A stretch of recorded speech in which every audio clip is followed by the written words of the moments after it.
मेरी सहायता कीजिए माता। क्या हुआ देवराज? महासंकट छाया है मुझ पर। एक रहस्यमय हाथ अचानक से आया और उसने मेरे पुत्र जयंत का हरण कर लिया। और हम सब देवता मिलकर उसे रोक नहीं पाए। सूर्यदेव! किंतु सावधानी से इंद्रदेव, जयंत को कोई क्षति नहीं होनी चाहिए।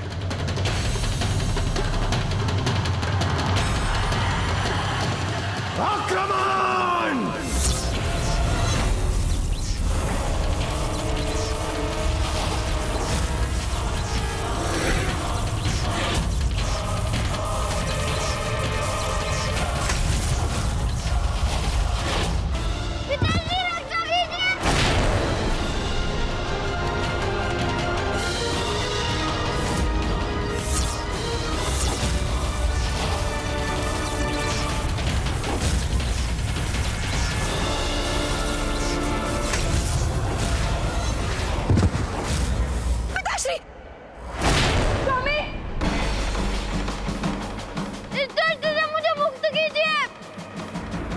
रुक जाइए इंद्रदेव, मैं इस हाथ को इस देह से ही विलग कर देता हूं।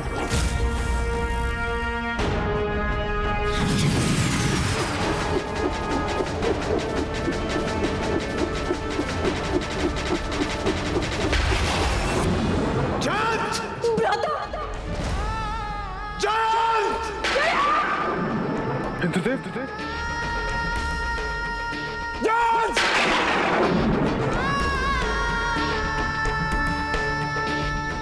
है वो दुष्ट जो मेरे पुत्र को मुझसे छीन कर ले गया। कहां ढूंढूंगा मैं अपने पुत्र को? कहां ढूंढूंगा मैं उसे?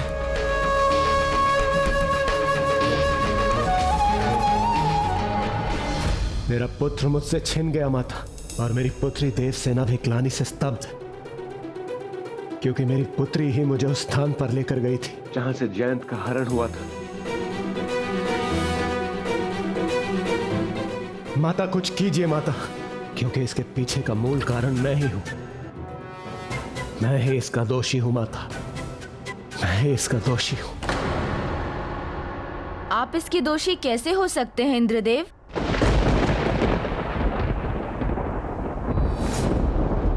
प्रजापति दक्ष के यज्ञ में भाग लेना मेरी बहुत बड़ी भूल थी प्रभु, जिसका दंड आपको अवश्य मिलना चाहिए। इसलिए मैं शाप देता हूं, आपको इसका भयंकर परिणाम भुगतना होगा। समय आने पर आपका कोई अपना आप से छिन जाएगा। करुणा प्रभु, प्रभु मुझ पर दया कीजिए। मैं आपका दोषी हूं, मुझे क्षमा कर दीजिए प्रभु, क्षमा कर दीजिए मुझे। जिस प्रकार धनुष से निकला बाण नहीं लौटता, उसी प्रकार मेरे मुख से निकला हुआ श्राप भी नहीं लौट सकता। मैं इसके निवारण का मार्ग आपको बताता हूँ कि जिस दिन ऐसा होगा और आप पे ये संकट छाएगा, तब कैलाश में ही आपको इस संकट से मुक्ति का उपाय मिलेगा। वो दिन आज ही है माता। एक अत्यंत मायावी शक्ति का प्रकोप हुआ है हम पर, और हम देवता मिलकर भी कुछ न कर पाए। इसलिए मैं यहां कैलाश दौड़ा चला आया। माता, उस महामायावी शक्ति को केवल महादेव अथवा उन्हीं के समान ज्ञानी और शक्तिशाली व्यक्तित्व ही रोक सकता है। आप चिंता मत कीजिए देवराज, सब आपकी इच्छा के अनुसार ही होगा। आपके पुत्र जयंत का कोई अहित नहीं होगा।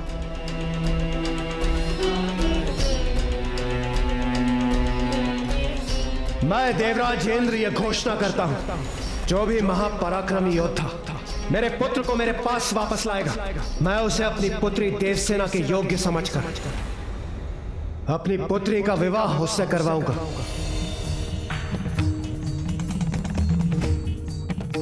वो सर्वशक्तिशाली महापराक्रमी योद्धा जो उस मायावी शक्ति को परास्त करेगा, वो दिव्य संपन्न व्यक्तित्व योद्धा ही मेरी पुत्री देवसेना की सुरक्षा कर सकता है।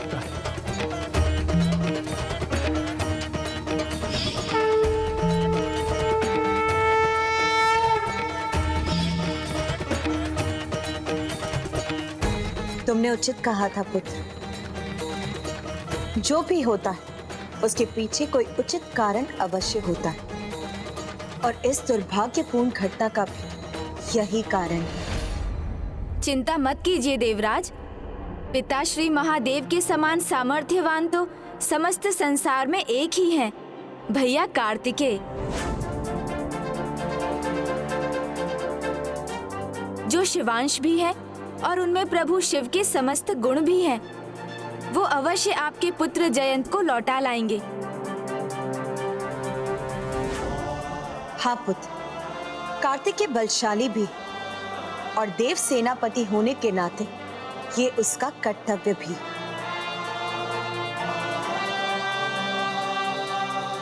यदि देव सेनापति कुमार कार्तिकेय मेरे पुत्र को वापस ला सके तो मुझे अपनी पुत्री देवसेना का हाथ उनके हाथ में देने में अत्यंत हर्ष होगा।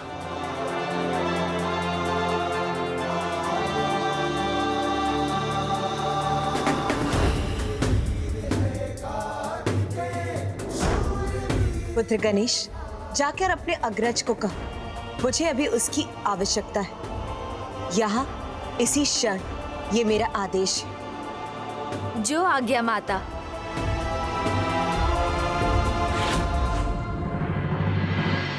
गणेश, तुम इतनी शीघ्र ही लौटे?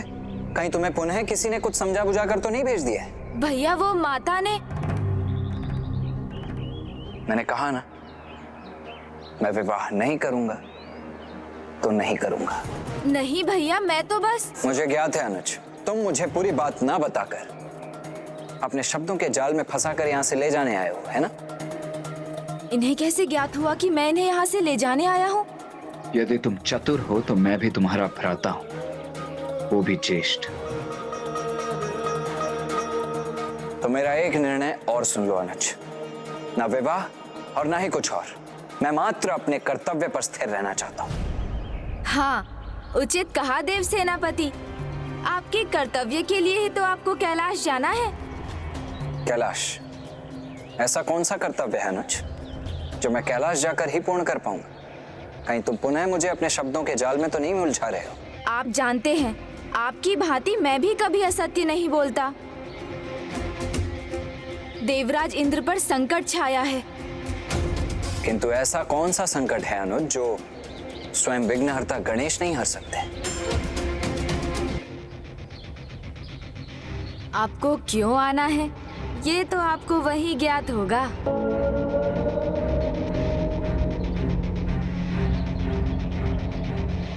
मुझे अभी भी ऐसा क्यों प्रतीत हो रहा है अनुज कि तुम मुझसे कुछ छिपा रहे हो? मैं तो माँ का आदेश सुनाने आया हूँ कि उन्होंने आपको यथाशीघ्र वहाँ बुलाया है। शीघ्र चलिए। क्या माता का आदेश है और वो भी यथाशीघ्र बुलाया है? तो तुमने मुझे पहले क्यों नहीं बताया अनुज? वही प्रयास कर रहा था भैया। ठीक है, अब और कारण बताकर समय व्यर्थ मत करो। मयूर जी!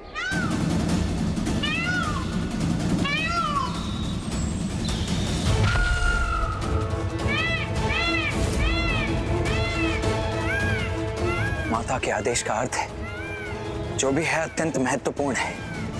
आपका विवाह उस महत्वपूर्ण कार्य का भाग है भैया। माँ का आदेश सचमुच महत्वपूर्ण है भैया। आप शीघ्र चल रहे हैं ना? मयूर जी,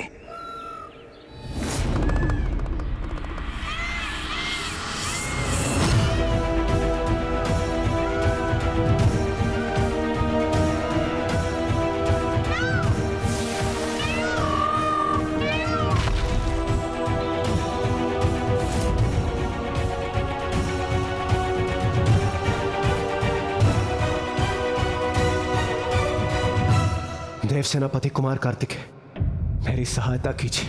उस अत्यंत शक्तिशाली मायावी दानव से मेरे पुत्र जयंत की रक्षा कीजिए, जैसे हम सब देवता मिलकर भी नहीं रोक पाए। मैंने माता से भी कहा, यदि आप मेरे पुत्र को लौटा सके तो मैं अपनी पुत्री देव सेनापति है मेरे भैया, इसलिए आप सभी की रक्षा उनका कार्य और कर्तव्य दोनों है, और माता का वचन तो भैया अवश्य रखेंगे देवराज।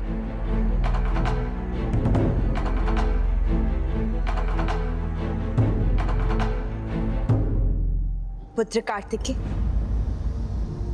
मैंने देवराज इंद्र को वचन दिया है।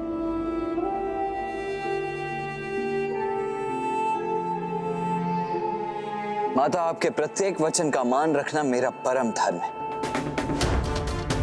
आपके मुख से जो भी शब्द निकले वो मेरे लिए स्वर्ण अक्षरों के समान और ये आप भी जानती कि मैं उसे कदापि भंग होने नहीं दूंगा।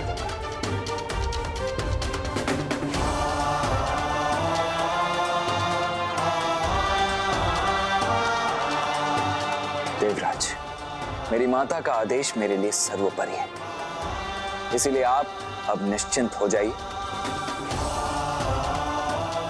आपका पुत्र जयंत जहां कहीं भी होगा, मैं उसे जीवित अवश्य लौटा लाऊंगा।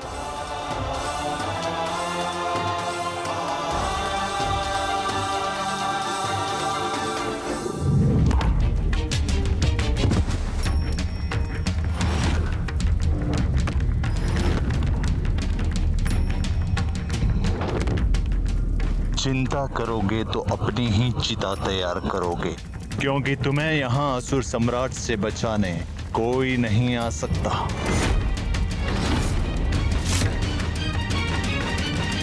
आपके आशीर्वाद से तो असंभव भी संभव हो जाता है। यदि वो दुष्ट जयंत को पाताल लोक भी ले गया हो तो मैं उसे वापस लाऊंगा और जयंत का हरण करने वाले उस दुष्ट असुर को उचित दंड भी दूंगा।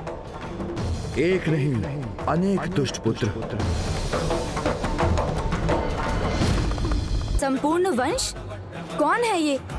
मैंने तो कभी नहीं सुना। कृपया विस्तार से बताइए पिताश्री। उचित है तो सुनो। इनके वंश की बेल असुर सम्राट असुरेंद्र और उसकी पत्नी मंगलाकेशी की पुत्री से आरंभ होती है, जिसका नाम है सुरासई। सुरासई को अपने माता पिता से बहुत प्रेम था, साथ ही वो अपार आसुरी शक्तियों की स्वामिनी भी थी और उसे माया का ज्ञान भी था। एक दिन अचानक उसकी माता और उसे सूचना मिली कि उसके पिता असुरेंद्र देवासुर संग्राम में देवताओं से पराजित हो युद्ध भूमि में अंतिम श्वास ले रहे हैं।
इस समाचार ने सुरासाई और उसकी आसुरी शक्ति को और भी भड़का दिया, जो अपनी मायावी ज्ञान का प्रयोग कर कोई भी रूप ले सकती थी।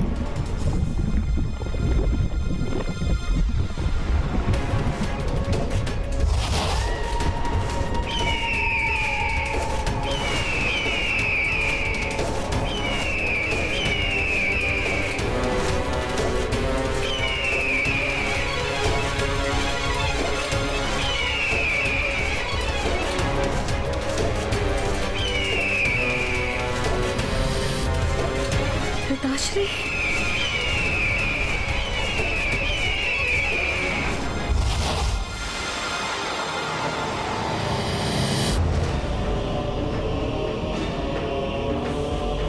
पिताश्री,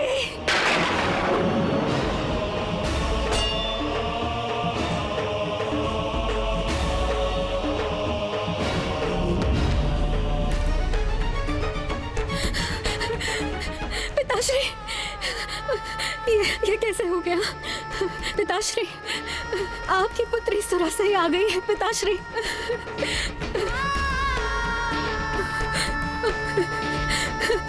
पिताश्री, पिताश्री, नेत्र खोलिए। देखिए, आपकी शक्तिशाली पुत्री आ गई है। अब चिंता की कोई बात नहीं है, सब कुशल मंगल होगा। पिताश्री, एक बार अपने नेत्र खोलिए और मेरी ओर देखिए। पिताश्री, जिसने भी ये किया है उसे आपकी पुत्री की शक्तियों का भान ही नहीं है। उसे इसका दंड अवश्य मिलेगा। पिताश्री, आप बस एक बार बताइए, किसने किया ये दुस्साहस? पिताश्री,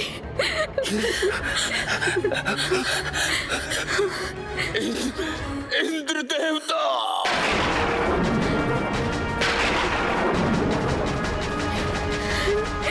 पिताश्री,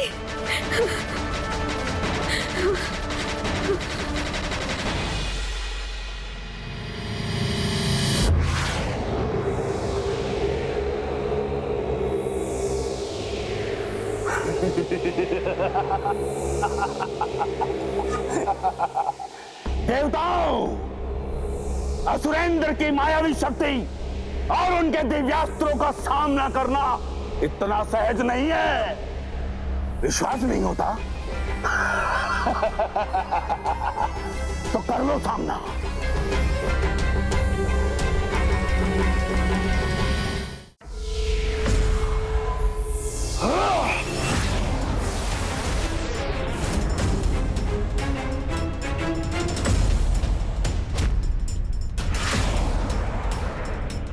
असुरेंद्र, विश्वास तो तुम्हें नहीं हो रहा हम पर। हमने तुम्हारी सारी सेना का अंत कर दिया है। अति शीघ्र तुम्हारा अंत करने वाले हैं हम।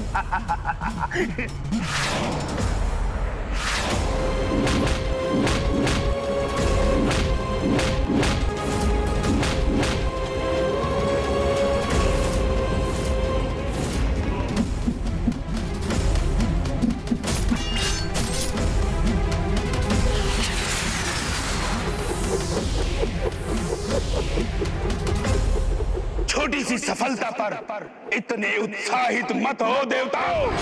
संभालो, संभालो मेरे इस चक्र का प्रहार। सामना हम नहीं, अब तुम करोगे, तुम, वो भी अपने अंत का। तैयार हो जाओ। अब तुम्हारे प्राण पखेरु का उड़ना तो निश्चित ही है। तुम्हारा समय आ गया, तैयार हो जाओ असुर सम्राट, मृत्यु के पाश में बनने के लिए।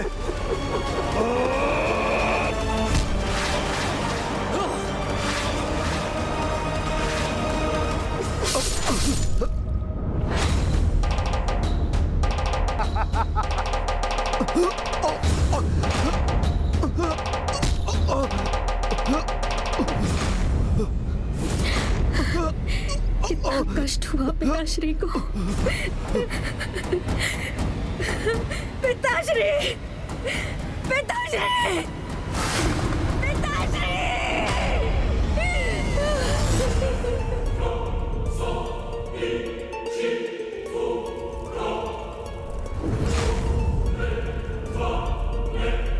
देवताओं, 8 शिलों से मेरे पिता का अंत किया है ना तुम सबने। उचित है, तुम सबको भी मैं 8 का ही पाठ पढ़ाऊंगी। मैं असुरेंद्र पुत्री सुरासई ये प्रण लेती हूँ, एक स्त्री होते हुए भी 108 वर्षों तक दंडित करूंगी मैं। बहुत पुरुषार्थ दिखाया है ना तुम देवताओं ने, तो अब एक स्त्री की शक्ति का बल देखना। 108 ब्रह्मांडों को रिक्त कर दूंगी तुम देवताओं से। 108 ब्रह्मांडों को रिक्त कर दूंगी तुम देवताओं से।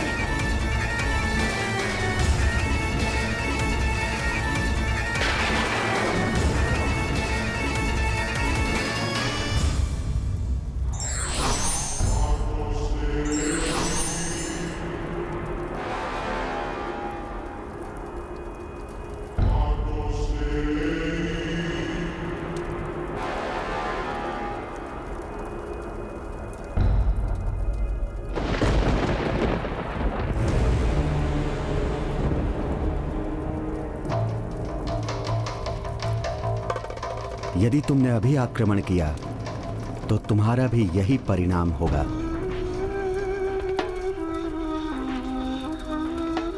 सुरासई, अब उचित समय आ गया है तुम्हारी माया के ज्ञान के प्रयोग का। तुम्हारी प्रतिशोध की अग्नि तभी शांत होगी जब तुम स्वयं माया बन सबको दृष्टि होते हुए भी दृष्टिहीन बना दो। देवता तो क्या, बड़े से बड़े धर्मात्मा ऋषि भी तुम्हारा भेद ना जान सके। तब तुम्हारे पुत्र एक ऐसे असुर वंश की स्थापना करेंगे जो देवताओं को भी अपने अधीन करने की क्षमता रखेंगे।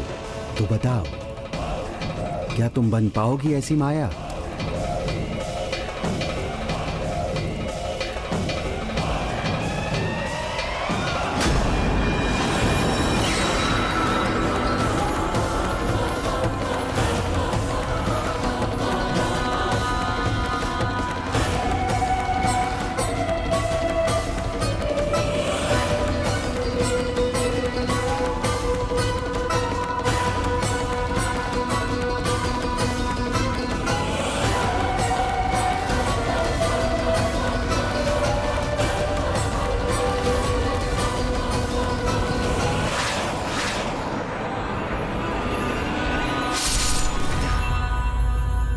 देवासुर संग्राम जो असुरेंद्र की मृत्यु से संपन्न हुआ था, अब वो प्रतिशोध के संग्राम में परिवर्तित हो गया। सुरासई के हृदय में बस एक ही स्वर था, एक ही लक्ष्य था, प्रतिशोध और देवताओं का विनाश। पिता की चिता ने उसके क्रोध की ज्वाला को और भड़का दिया था। अपने पिता का प्रतिशोध लेने के लिए सब कुछ करेगी माया। सुरासई, सुरासई।